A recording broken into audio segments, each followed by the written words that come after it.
en horas de la madrugada, el ministro de Justicia estuvo en Ancón, específicamente en el penal de Piedras Gordas. En el penal de Piedras Gordas, donde también, como en todos los penales, hay sobrepoblación de internos, se ha dispuesto un área dentro del penal donde han ubicado un grupo de delincuentes de extrema peligrosidad, ¿ok? Eh, Esto es una primera medida sin que se tenga que movilizar a los internos de un penal a otro penal, dentro del mismo penal. Quienes conocen penal de Ancón, Piedras Gordas, saben que es extenso.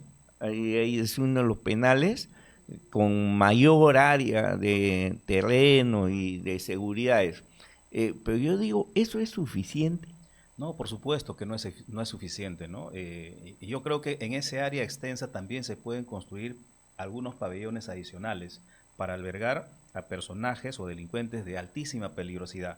Pero lo que hemos estado viendo en la semana ha sido, por ejemplo, la intervención en algunos penales donde se ha puesto en requisa innumerables electrodomésticos, televisores, estéreos, luces, teléfonos, es decir, ¿dónde y qué ha hecho la policía durante todo este tiempo? Más que la policía, las Autoridades del INPE, del INPE. perdón, las autoridades del INPE, que todo el tiempo les ha permitido tener a los presos bastante peligrosos, dicho sea el caso, con con ese comodidades. tipo de comunidades. Ha tenido que venir, digamos, un presidente con una cierta capacidad de iniciativa para decirles, oye, esto no puede estar pasando o no puede continuar, hay que requisar todo. Y lo que ha salido es absolutamente impresionante, parecía una tienda de electrodomésticos. Que no es la primera vez que tomamos conocimiento de esto, y hemos visto cómo renombrados internos tenían hasta piscina. Sí, es increíble hasta piscina, y por eso el tema de la seguridad ciudadana de verdad es algo que tiene que Ahí, expresarse de una manera efectiva. exacto. La política interna, porque el Poder Judicial te condena, te sentencia a determinados años, pero no te puede ingresar en el penal, pasar vacaciones. Y eso es lo que ha estado pasando con delincuentes de altísima peligrosidad. El INPE, todo el mundo sabe, por lo menos los que hemos hecho algunos trabajos periodísticos en algunos penales del país, todo el mundo sabe que en los penales se cuecen habas entre los trabajadores del INPE. ¿Cómo es que ingresan artefactos? ¿Cómo es que ingresan celulares? ¿Cómo es que ingresan drogas? ¿Cómo es que ingresan armas dentro de los penales? Eso no es gratis, Oscar. Lamentablemente hay funcionarios del INPE que están involucrados y eso es lo que se debe atacar, por lo menos para empezar. Esa es una iniciativa que Moralizar, lo ¿no? puedes hacer ahora. Moralizar el sistema de seguridad interna en los penales que está en manos de el Instituto Nacional Penitenciario del Perú, el INPE. Entonces tenemos que trabajar ahí. Pero de otro lado, sobre este tema de seguridad, siempre es bueno tener la opinión de quien conoce este tema. Y quien conoce este tema es el general Policía Nacional del Perú en retiro, don Kluber Aleaga, quien ha sido ministro del Interior, y él conoce este tema. Don Kluber Aleaga, muy buenos días. José, encantado de estar en el programa. Un saludo afectuoso a todos los que nos están viendo y escuchando. ¿Cuál es su resumen de lo que se viene realizando en esta nueva gestión de gobierno del actual mandatario José Yeri? ¿Es suficiente lo que se está haciendo? No, de ninguna manera. Se está haciendo algo, es importante, mientras más se haga, mientras más se dificulte, mientras más se bloquee o más intervenciones se haga, la delincuencia siempre es mejor, siempre suma. Pero no se ve una estrategia integral, una estrategia que realmente ataca el problema y vaya orientado a desaparecer el tema de cobro de cupo de extorsiones, que cada día que avanza se hace más complejo ese objetivo. es más fácil cuando inician las actividades criminales. En Lima, estos hechos se vienen registrando poco más de 2 años y no hemos podido frenarlo en ese tiempo. Por el contrario, se ha expandido a más distritos y da la sensación de que esto no se puede frenar. Ya registramos casos de extorsión ya no solamente en Trujillo, en Lima, sino en la costa, en la sierra y en la selva. Tenemos casos registrados en Puno, casos registrados en Huancayo. Entonces, en Cajamarca, las cosas se están expandiendo y esto es sumamente peligroso porque los delincuentes jóvenes tratan de imitar o igualar lo que hacen los otros delincuentes más ranqueados. Y esto nos puede llevar a una situación cada día más difícil. Y te digo que no hay una estrategia integral porque se ha anunciado un estado de emergencia y ese estado de emergencia se está haciendo más de lo mismo, más de lo que se hacía antes. Mega operativos anunciados, lo que es totalmente negativo. La verdadera estrategia en la lucha contra la criminalidad es que al delincuente lo tienes que intervenir por sorpresa, en el momento que menos lo esperas, para que le encuentres con las armas. Pero si le vas a avisar que vas a ser operativo, o ellos se van a dar cuenta que vas a ser operativo en su zona, es muy difícil que tenga resultados positivos. Yo creo que son gestos más para la portada, para la comunicación a la población, que medidas efectivas realmente. General, si bien nosotros hemos resaltado la labor de la policía en los últimos días, hay un tema muy preocupante también, y es que el Instituto Nacional de Estadística e Informática ha hecho, digamos, un estudio y resulta que la policía tiene más del 83% de desaprobación de la población. Es decir, la población no confía lamentablemente en la policía, en la institución policial. Y casi todos los peruanos hemos tenido malas experiencias en denunciar, a veces ir a la comisaría y tener respuestas negativas. ¿Qué se hace en este caso, general? ¿Cómo revertimos esta situación y que la población sepa que, digamos, la policía tiene que estar mucho más cercana a la población, a la ciudadanía, y tiene que tener respuestas claras? Bueno, el tema es bastante complejo, pero no es un tema insuperable, difícil de corregir. Es un tema de liderazgo, es un tema de gestión.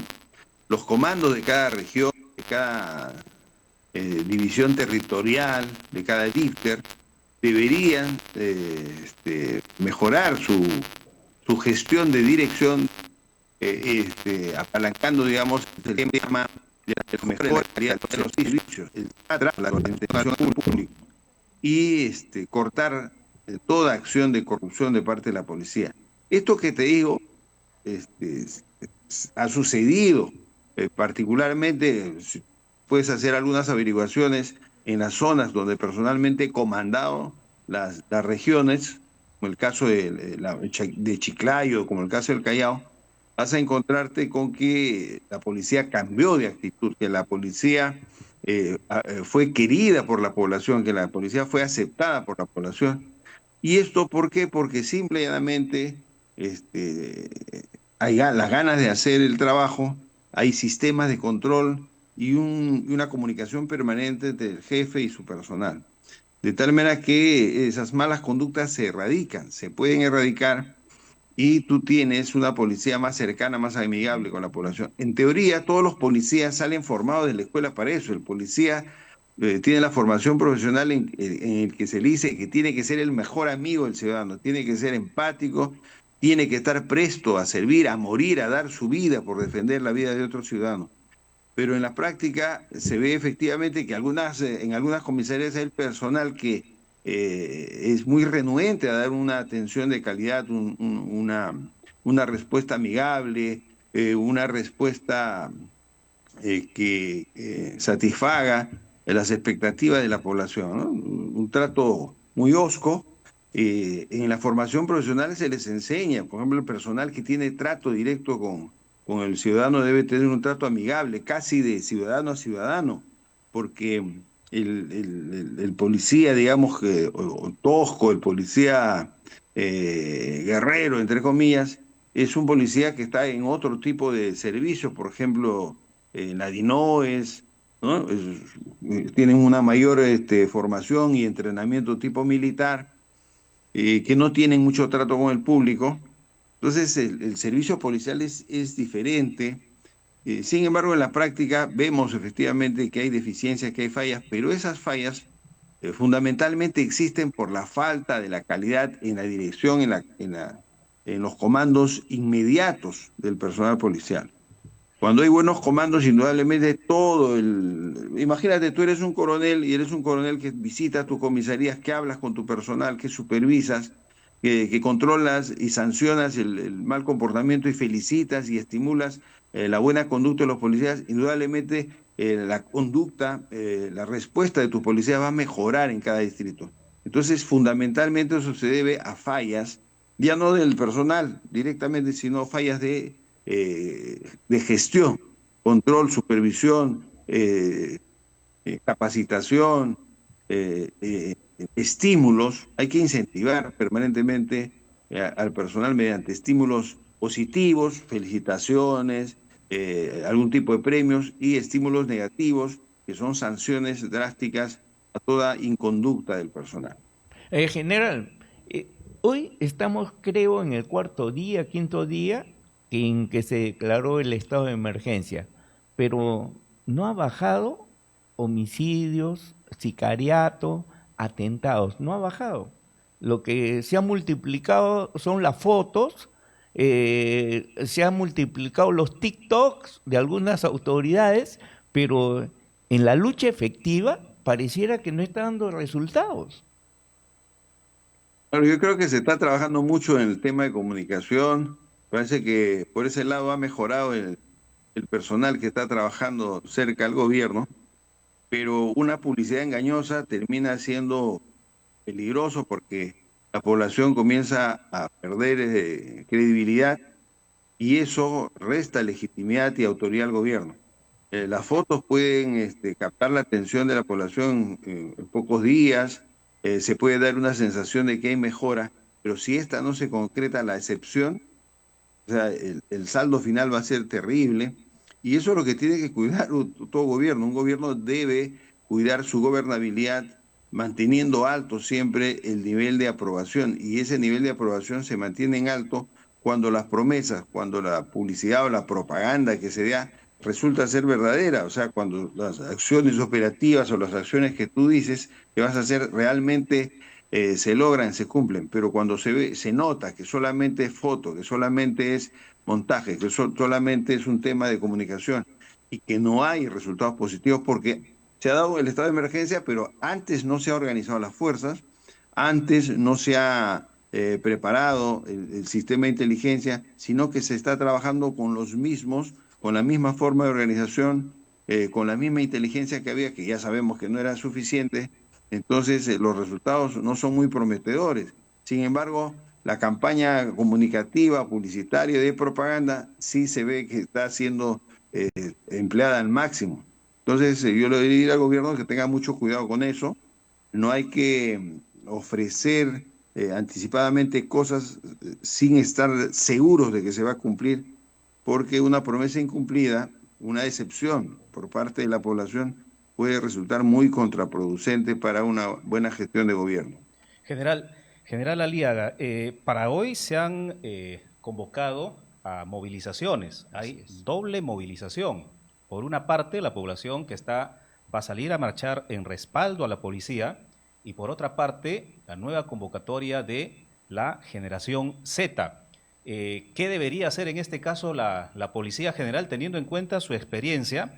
Porque yo lo escuchaba a usted en su labor como jefe de policía en la región norte, que ha implementado, digamos, elementos para proteger a la policía, no solamente contener, digamos, una movilización que puede ser en algún momento, digamos, peligrosa para la policía.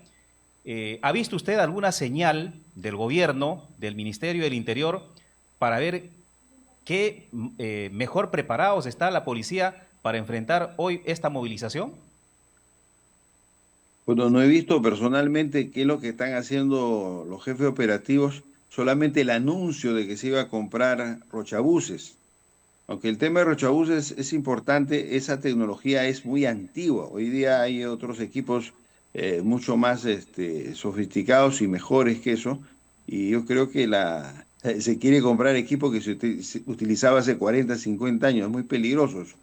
Eh, me parece que no hay la idea clara de lo que realmente se debe adquirir, de lo que realmente puede servir en estos tiempos modernos para un control de multitudes, donde no debe haber el contacto físico entre el policía y el manifestante. Hay que evitar a toda costa que un policía agarre su bastón tonfa y golpee a un ciudadano, porque ese golpe que recibe el ciudadano va a quedar para toda la vida y va a tener un rechazo a la policía. Eso no se quiere. La verdadera policía que nosotros queremos es una policía que sea amiga, que sea confiable, que la población sea empática y que la población apoye a la policía. Si logramos eso, todos nos beneficiamos porque la policía recibe datos, recibe información de la población y puede cumplir mejor su trabajo. Pero cuando hay distanciamiento entre la población y la policía, ya la propia policía pierde la capacidad de hacer bien su trabajo. Por eso es que la estrategia que realmente funciona es evitar toda agresión de parte de ciudadanos a policías y de policías y ciudadanos. Para eso, ¿qué es lo que se recomienda utilizar? Barreras físicas.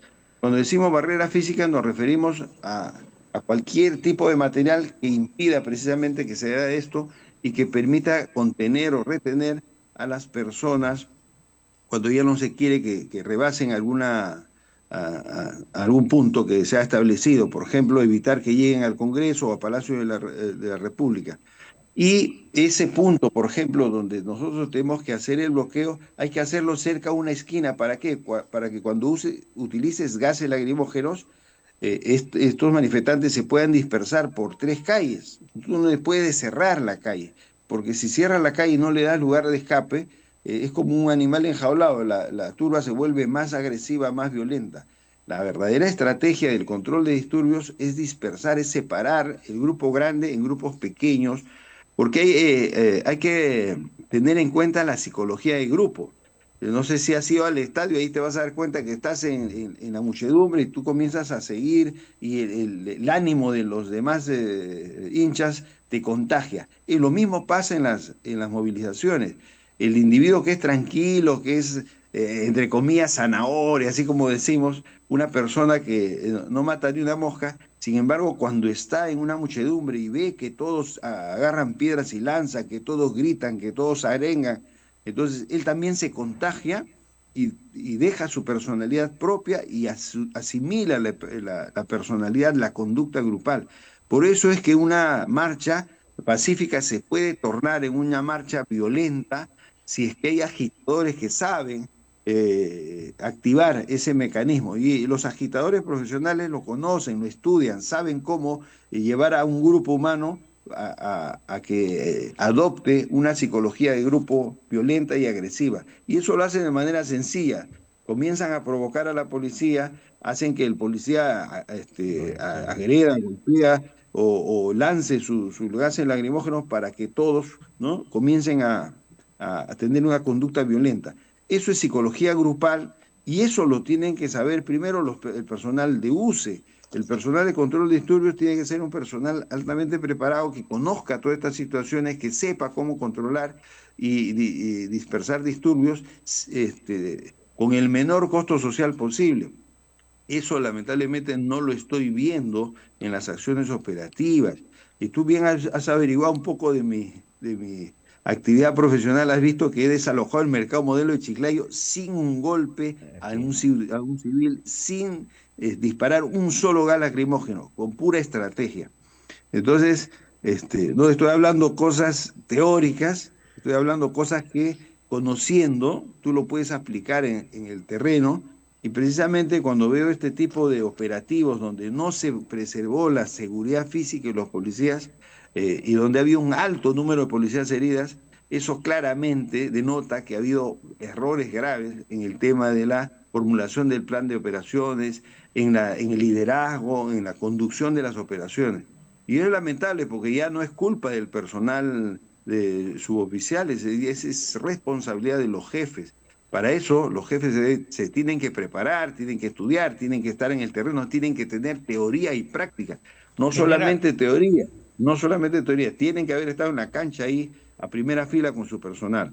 general, una característica de esta declaratoria de emergencia dispuesta por el gobierno ha sido que no ha asignado recursos a quienes pareciera provocaron esta situación, que han sido alcaldes y gobernadores. No olvidemos que la declaratoria de emergencia por el tema de seguridad ciudadana se da después que el presidente actual, José Yeri, se reunió con alcaldes y gobernadores. Ok, hoy día, el día de ayer, en edición extraordinaria del Peruano, ha aparecido una ordenanza 2776 que declara en situación de emergencia y de interés metropolitano la seguridad ciudadana en Lima metropolitana.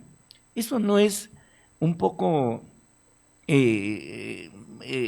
tocar las cosas, perder el principio de autoridad. Oye, el gobierno declaró el estado de emergencia todos a una con él y utilizamos otro escenario como es la Municipalidad de Lima y el Consejo Metropolitano decreta el estado de emergencia, pero hay una contingencia.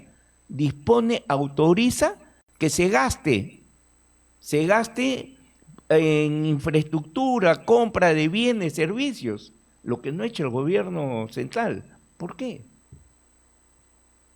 Bueno, acá hay dos lecturas. En principio, es un mecanismo perverso el que las autoridades municipales, algunos son buenos, otros también están inmersos en temas de corrupción y siempre van a querer más presupuesto. Entonces, si tú comienzas a declarar toda emergencia y siempre les vas a dar recursos, indudablemente estás estimulando a que ellos pidan estado de emergencia sabiendo que los estados de emergencia no funcionan. Y la caja fiscal tiene un límite, o sea, hay prioridades. Lo que hay que hacer es que la prioridad del gobierno actual tiene que ser mejorar la seguridad ciudadana en todo el Perú, porque sin seguridad no va a haber desarrollo, sin seguridad están cerrando negocios, sin seguridad la gente ya no tiene la tranquilidad porque si no paga su cuota mensual está amenazada toda la familia. Entonces en esas condiciones no se puede vivir y no se puede mejorar nada. Si tú mejoras algo, si tú abres un emprendimiento y te va bien, te van a caer los extorsionadores, ¿con qué ganas vas a querer seguir creciendo? Entonces, el primer objetivo que tiene que tomar este gobierno es recuperar la seguridad, condiciones adecuadas de seguridad que permitan que la población y toda la economía pueda fluir, el turismo, las inversiones, es decir, las condiciones para el desarrollo que al final terminan en mejora de calidad de vida de todos.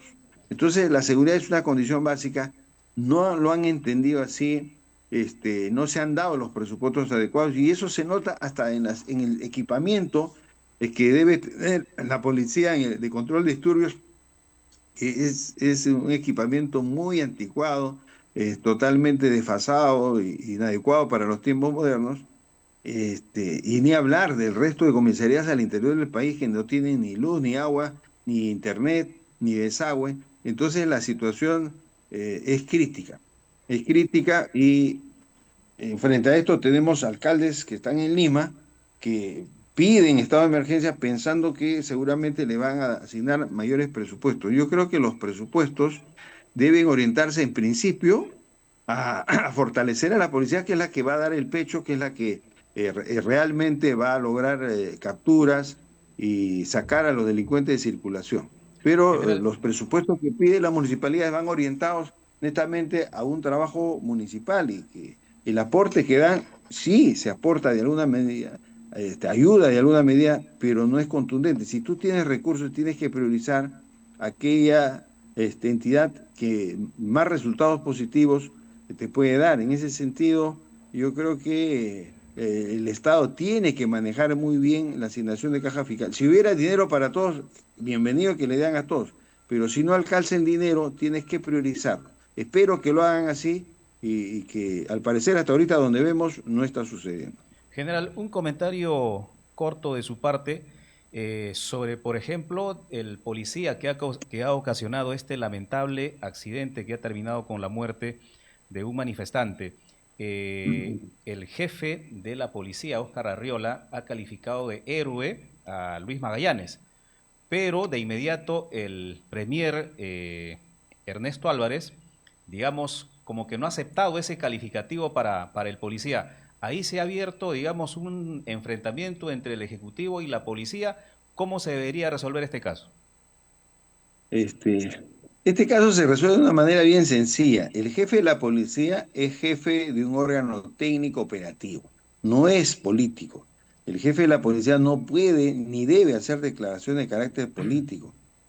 Y ahí hay un error de parte del jefe de la policía. Ahora, el jefe de la policía está subordinado en principio al ministro del Interior. Así es. Y el ministro del Interior está subordinado al presidente del Consejo de Ministros y el presidente del Consejo de Ministros está subordinado al presidente de la República. Esa es la línea de autoridad.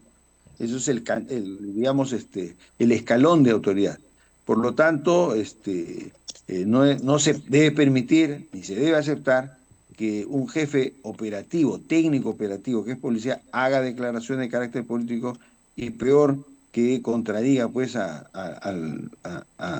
las autoridades políticas. Eso afecta el tema de la gobernabilidad y como tú estás viendo, no se puede dar este tipo de enfrentamiento. Por eso que el jefe de la policía tiene que ser muy cauto, muy centrado. Él tiene que estar ubicado en su función. ¿Qué cosa es la función policial? Tiene que mejorar el servicio policial. El jefe de la policía tiene que preocuparse porque la calidad del servicio policial mejore, la calidad de la atención de los policías a los ciudadanos, el equipamiento de la policía. Pero muchas gracias, don Kluber. Es valioso su aporte, sus conceptos, para poder entender un poco cómo es que el ciudadano de a pie podría enfrentar esta inseguridad que nos agobia. Como bien ha dicho José en una de sus preguntas, el nivel de eh, credibilidad, el nivel de acercamiento de la población al policía está muy distante hoy en día. Sí.